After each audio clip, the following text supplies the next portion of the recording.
July August গণহত্যা মামলার পরোয়ানাভুক্ত আসামি হিসেবে সাবেক মন্ত্রী অ্যাডভোকেট কামরুল ইসলাম এবং ১৪ দলের সমন্বয়ক সাবেক মন্ত্রী আমির হোসেন আমুকে আগামী ৪ ডিসেম্বর হাজিরার নির্দেশ দিয়েছে আন্তর্জাতিক অপরাধ ট্রাইব্যুনাল। একই সঙ্গে গুমে অভিযুক্ত র্যাবের ২ কর্মকর্তা সাবেক পুলিশ সুপার মহিউদ্দিন ফারুকী ও বরিশাল রেঞ্জের অতিরিক্ত পুলিশ সুপার আলেপ উদ্দিনকে গ্রেফতার দেখিয়ে কারাগারে পাঠানোর নির্দেশ দিয়েছে আদালত। মিজান আহমেদের প্রতিবেদনে দেখুন বিস্তারিত। প্রথমবারের মতো গুমের অভিযোগে ২ আসামিকে আন্তর্জাতিক অপরাধ ট্রাইব্যুনালে হাজির করে প্রসিকিউশন।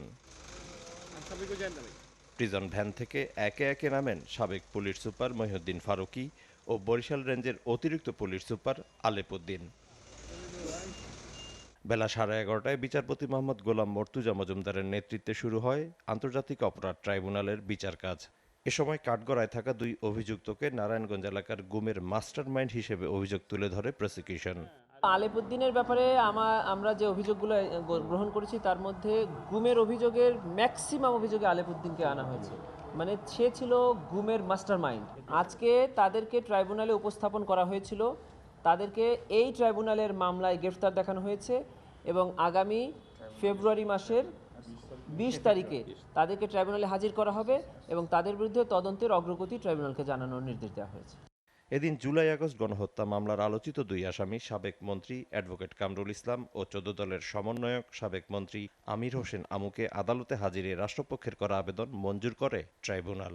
আমরা আজকে ট্রাইব্যুনালে একটি দরখাস্ত দাখিল করেছি, সেটি হলো তাদেরকে এই ট্রাইব্যুনালে উপস্থাপন করার জন্য জুলাই আগস্টে যে মানবতা বিরোধী অপরাধ দেশব্যাপী সংঘটিত হয়েছে তাদের বিরুদ্ধে কী কী সুনির্দিষ্ট অভিযোগ তদন্তকালে পাওয়া গিয়েছে তা আমরা ট্রাইব্যুনালে পড়ে শুনিয়েছি। ট্রাইব্যুনাল সন্তুষ্ট হয়েছেন এবং এই আবেদন দুটি মঞ্জুর করেছেন করে আগামী ৪ ডিসেম্বর ২০২৪ তারিখ তাদেরকে ট্রাইব্যুনালে উপস্থাপন করার জন্য দিন ধার্য করেছে। প্রাথমিক তদন্তে আমু ও কামরুলের গণহত্যায় জড়িত থাকার প্রমাণ রয়েছে বলেও দাবি করে রাষ্ট্রপক্ষ। তাদের মধ্যে মূলত অভিযোগ আমির হোসেন আমু সাহেবের বিরুদ্ধে যে উনি ১৯ জুলাই ২০২৪ তারিখ তখন দেশব্যাপী যে গণহত্যা এবং মানবতা বিরোধী অপরাধ চলছে তখন ১৪ দলের সাথে একটি মিটিং হয়, যে মিটিংয়ে কারফিউ জারির সিদ্ধান্ত হয় এবং কারফিউ জারির সিদ্ধান্তের সাথে সাথে দেখা মাত্র গুলির নির্দেশ হয়। গত ১৭ অক্টোবর জুলাই আগস্টের গণহত্যা মামলায় শেখ হাসিনা, ওবায়দুল কাদের, আমির হোসেন আমু, অ্যাডভোকেট কামরুল সহ ৪৬ জনের বিরুদ্ধে গ্রেফতারি পরোয়ানা জারি করে আন্তর্জাতিক অপরাধ ট্রাইব্যুনাল। পক্ষ থেকে যেহেতু নতুন prosecution. Mizan Ahmed, SA TV, Dhaka.